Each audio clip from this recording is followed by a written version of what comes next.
आगे रोने लगता है और उसकी दर्द भरी पुकार ब्रह्मा विष्णु महेश तक पहुंचती है। हे नारायण महादेव, मासूम सूरज की करुण पुकार सुनकर मेरा हृदय द्रवित हो गया है। ब्रह्मदेव, सूरज हमें मदद के लिए पुकार रहा है। जानकी ने सदैव हमारी पूजा और अर्चना की है। अब समय आ गया है कि हम जानकी को उसकी पूजा का फल दें। आप दोनों सत्य कह रहे हैं। जब भी कोई भक्त हमें सच्चे हृदय से पुकारता है तो हम तीनों उसकी सहायता के लिए अवश्य जाते हैं, और समय आने पर हम तीनों अपनी भक्त जानकी की सहायता के लिए अवश्य जाएंगे।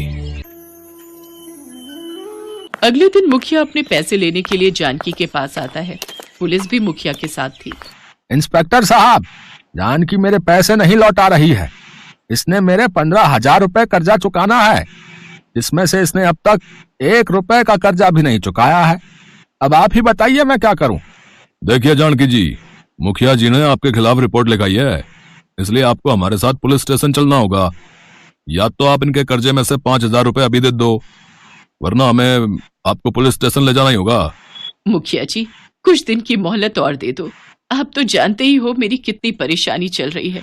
सूरज के बापू के गुजर जाने के बाद घर का किराया, घर खर्च के पैसे सब घरों में काम करके ही निकाल पाती हूँ। मैं आपको वादा करती हूँ, कुछ दिनों में आपको पैसे दे दूंगी। नहीं नहीं इंस्पेक्टर साहब, मुझे इस पर विश्वास नहीं है। ये आज भी मुझे टाल रही है। न जाने कभी मेरे पैसे दिए बिना गांव छोड़कर भाग गई तो मैं कहाँ ढूंढूंगा इसको फिर। आप इसे बोलो मेरे पैसे अभी दे। पुलिस अंकल, अभी भगवान जी आते ही होंगे, वो आपके सारे पैसे दे देंगे। आप मेरी माँ को मत ले जाओ। रे आगे से हटो बेटा।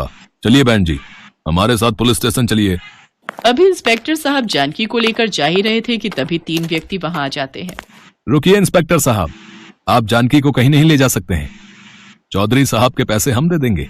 ये लीजिए चौधरी साहब, आपके कर्जे के पूरे 15,000 रुपए। इंस्पेक्टर साहब, अब आप जानकी को छोड़ दीजिए। वैसे मैंने आपको पहचाना नहीं। आप जानकी के रिश्तेदार हैं क्या? देखने में तो आप बड़े व्यापारी लग रहे हैं। ये भगवान जी हैं। मैं जानता था भगवान जी हमारी मदद को जरूर आएंगे। बच्चा मासूम है। मुझे क्या, मुझे तो अपने पैसों से मतलब था, वो मुझे मिल गए। चौधरी और पुलिस वहां से चले जाते हैं। मैंने आपको पहचाना नहीं। आप आज मेरे लिए ईश्वर का रूप बनकर आए। आप कौन हैं? कृपया अपना परिचय दीजिए। तभी तीनों देवता ब्रह्मा विष्णु महेश अपने अपने रूप में आ जाते हैं। उन्हें देखकर जानकी उनके चरणों में गिर जाती है। ये भगवान जी हैं। मैं जानता था भगवान जी हमारी मदद को जरूर आएंगे। जानकी और सूरज को आशीर्वाद देकर त्रिदेव अंतर ध्यान हो जाते हैं और उनके चरणों के स्थान पर 3 सोने के सिक्कों से भरे कलश रखे थे। जानकी के ऊपर ब्रह्मा विष्णु महेश की कृपा हो जाती है और त्रिदेव का चमत्कार उसके जीवन को खुशियों में बदल देता है। जानकी उस गांव को छोड़कर दूसरे गांव में चली जाती है और वहां जाकर नई जमीनें खरीदकर खेतीबाड़ी का काम शुरू करती है। सूरज को पढ़ने लिखने के लिए वो स्कूल में डाल देती है। जानकी अक्सर मंदिरों में भंडारा भी करवाने लगी। उसने अपने जैसे बहुत से गरीबों की मदद की, उन्हें रोजगार दिया। जानकी का अब एक ही सपना था कि वो अपने बेटे सूरज